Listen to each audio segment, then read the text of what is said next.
चलिए जानते हैं इथानॉल के बारे में। आज हम इथानॉल के बारे में पढ़ेंगे। इस वीडियो के बाद इथानॉल के रिगार्डिंग कोई भी डाउट आपके मन में नहीं रहेगा, तो इस वीडियो को अंत तक देखें और लाइक शेयर सब्सक्राइब करके जाएं। तो चलिए स्टार्ट करते हैं इथानॉल के बारे में। ठीक है, जानते हैं। पहली बात तो ये है कि हम पहले देखेंगे कि ये न्यूज़ में क्यों। रिसेंटली क्या हुआ था कि इंडियन प्राइम मिनिस्टर ने G20 एनर्जी मिनिस्टर्स को अनाउंस किया था कि जो उनकी मीटिंग रोल आउट हुई है उसमें उन्होंने ये बातें की कि जो 20% इथानॉल ब्लेंडेड पेट्रोल है 2023 तक, इसका एम है कि ये इंटायर कंट्री को 2025 तक ये कवर कर लेगा। ठीक है, जो 20% इथानॉल ब्लेंडेड पेट्रोल था वो 2023 में हुआ था कंप्लीट, लेकिन जो इसका एम है कि 2025 तक पूरी कंट्री में इसको कवर किया जाएगा। अब इंडिया का जो एथेनॉल प्रोडक्शन है वो डाइवर्सिफाई किया गया था फ्रॉम केन मोलेसिस से लेकर फीड स्टॉक लाइक राइस, मेज एंड अदर ग्रेन से भी इसको बनाया जाएगा। और इसका ये जो मूव है ये इंडिया के कमिटमेंट का पार्ट है कि ये जो फॉसिल फ्यूल की डिपेंडेंस है अदर कंट्रीज़ पे, इसको रिड्यूस करेगा और जो सस्टेनेबल एनर्जी के सोल्यूशंस है उसको प्रमोट करेगा। ठीक है, अब देखते हैं कि एथेनॉल क्या है। What is ethanol? इथानॉल को हम एथाइल अल्कोहल भी से भी जानते हैं, एथाइल अल्कोहल नाम से भी जानते हैं। ये एक बायोफ्यूल है जो कि वेरियस सोर्सेज जैसे कि sugar cane, corn, rice, wheat, biomass, इन सब चीज़ों से ये प्रोड्यूस होता है।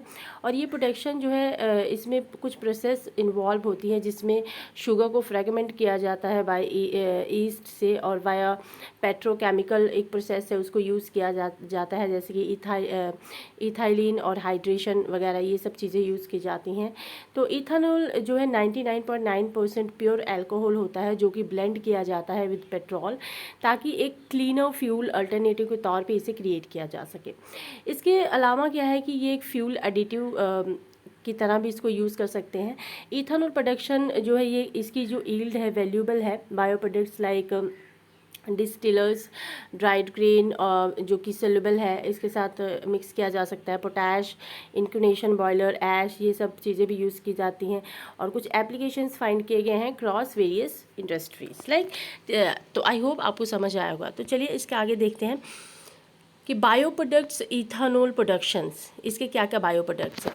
सबसे पहले देखते हैं डिस्टिलर्स, जिसमें ड्राइड ग्रेन वगैरह हम यूज़ करते हैं विद सोल्यूबल्स के साथ। ठीक है, ड्राइड ग्रेन विद सोल्यूबल्स एक बायो प्रोडक्ट है जो कि ग्रेन बेस्ड है इथानॉल प्रोडक्शन का। इसमें ग्रेन यूज़ होता है, कुछ खाने पीने वाली चीज़ें यूज़ होती हैं जैसे कि गेहूँ, शुगर वगैरह। ये एक रेजिड्यू होता है जो बच जाता है, स्टार्च ग्रेन का रेजिड्यू से चावल का जो रेजिड्यू होता है वो बच जाता है। ठीक है, तो उस ग्रेन को फ्रेगमेंट किया जाता है और इससे एथेनॉल को एक्सट्रैक्ट किया जाता है, निकाला जाता है। ठीक है, और DDGS एक वैल्यूएबल एनिमल फीड है जो कि हाई प्रोटीन कंटेंट होता है इसमें, और ये एक सप्लीमेंट की तरह यूज़ किया जाता है जो लाइफ स्टॉक के डाइट्स होते हैं उसमें। पोटैश जो होता है वो इंक्यूनेशन होता है फ्रॉम बॉइलिंग ऐश से निकलता है। ये जो ऐश बच जाती है आफ्टर इथेनॉल प्रोडक्शन बॉयलर में, तो इसमें जो होता है वो 28% पोटैश होता है। ठीक है, तो ये ऐश जो होती है बहुत ही ज़्यादा रिच सोर्स होता है पोटैश का, और इसको फर्टिलाइज की तरह भी यूटिलाइज किया जा सकता है। ठीक है, एप्लीकेशन क्या है अब इथेनॉल फ्यूल का। इथेनॉल यूज़ किया जाता है as a renewable sustainable biofuel के अल्टरनेटिव के तौर पे, और ये गैसोलीन जो ट्रांसपोर्टेशन में होता है, ट्रांसपोर्टेशन सेक्टर में जो गैसोलीन यूज़ होता है उसके तौर पे भी इसको यूज़ किया जाता है। और इसको ब्लेंड किया जा सकता है विद पेट्रोल जो वेरियस प्रपोर्शंस में, जैसे कि E10% इथेनॉल होगा, 90% पेट्रोल होगा, और E20 में 20% इथेनॉल होगा और 80% पेट्रोल होगा। ठीक है, इंडियन गवर्नमेंट ने इसे इम्प्लीमेंट किया था इथेनॉल ब्लेंडिंग प्रोग्राम को, ताकि इसके यूज़ को प्रमोट किया जा सके as a renewable fuel. Program का एम था कि जो इथेनॉल है उसे ब्लेंड किया जाएगा पेट्रोल के साथ, और जो कंट्री की डिपेंडेंस है इंपोर्ट पर, जो हम क्रूड ऑयल इंपोर्ट करते हैं, कट कार्बन एमिशंस वगैरह बूस्ट करते हैं फार्मर्स की इनकम, इन सबको रिड्यूस किया जा सकेगा। ठीक है, तो एथेनॉल ब्लेंड की हेल्प से जो ग्रीन हाउस गैस एमिशंस है उसको भी रिड्यूस किया जाएगा, और जो एयर पोल्यूटेंट्स है वो उसको भी रिड्यूस किया जाएगा, और जो कंट्रीब्यूशन है क्लीन एयर में और क्लाइमेट चेंज में उसको बढ़ाया जाएगा। ठीक है, उसके बाद देखते हैं कि किस तरह से इस फीड स्टॉक को डाइवर्सिफाई किया जा सकता है और फीड स्टॉक डाइवर्सिफिकेशन क्या है। इथेनॉल प्रोडक्शन जो है इंडिया में वो मेनली बेस्ड होती है सी हैवी मोलासिस के ऊपर। ये एक शुगर कंटेंट है 40 से 45%। इसकी ईल्ड होती है, इसका मतलब बेनिफिट होता है 220 से 225 litres of ethanol per ton. ठीक है, इंडिया एक्सप्लोर करती है डायरेक्ट शुगर केन जूस जो इथेनॉल प्रोडक्शन के लिए यूज़ होता है और इसकी इंक्रीज ईल्ड और एफिशिएंसी को इंक्रीज करता है।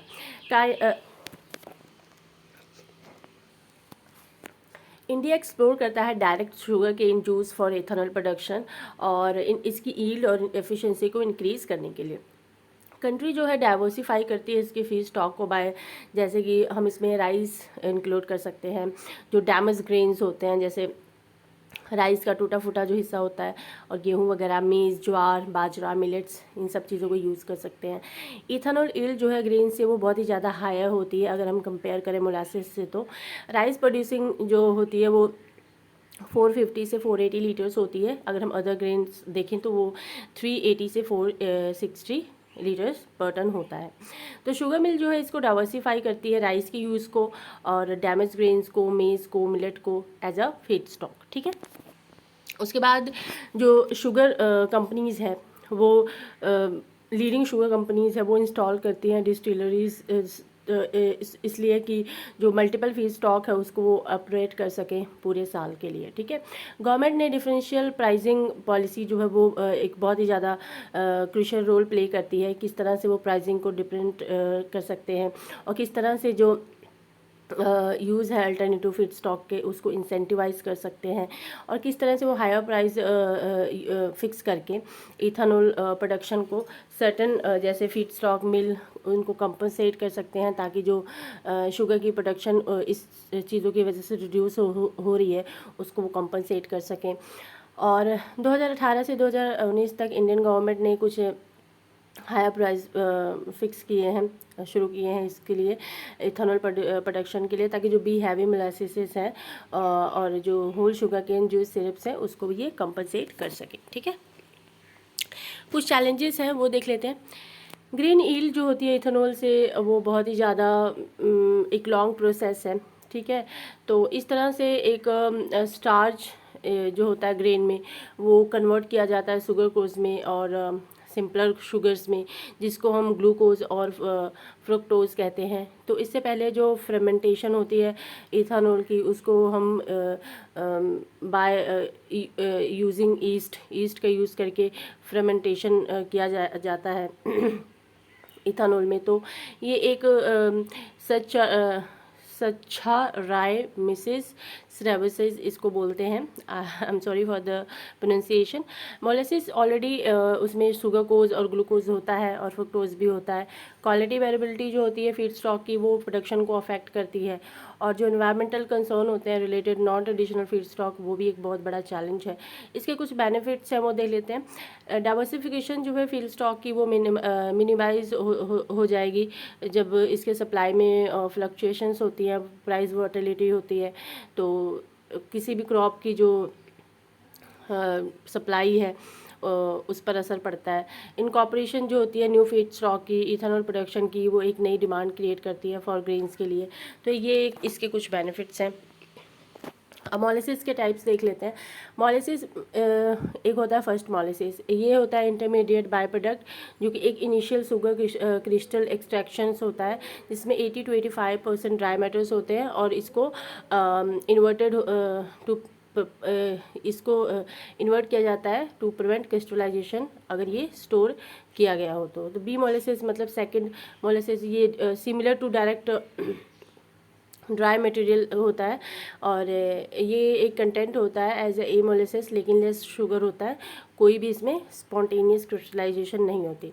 फाइनल मोलासिस जिसको बैकड्रॉप मोलासिस और ट्रैकल भी कहते हैं, ये होता है बाय प्रोडक्ट का एंड होता है sugar processing containing significant amount of sugar कोश जिसमें 32 to 45% होता है। इसमें कोई क्रिस्टलाइजेशन नहीं होती है। इसको कमर्शियल फीड के लिए यूज़ किया जाता है और इसका जो इंग्रेडिएंट होता है लिक्विड और ड्राइड दोनों फॉर्म में होता है। अब कुछ गवर्नमेंट के इनिशिएटिव है ताकि इथेनॉल ब्लेंडिंग को इंडिया में प्रमोट किया जा सके। उनमें है national policy on biofuel 2018, E100 pilot project, प्रधानमंत्री जीवन योजना 2019 and E propose used cooking oil यानी कि रोको। तो आई होप कि आपको ये वीडियो अच्छी लगी होगी, आपको समझ आया होगा। अगर कोई भी चीज़ आपको नहीं समझ आती है तो आप कमेंट बॉक्स में बताएं। तो मिलते हैं नेक्स्ट वीडियो में। Till then take care, bye bye. Like share subscribe करके जाएगा। Thank you so much, thanks for watching.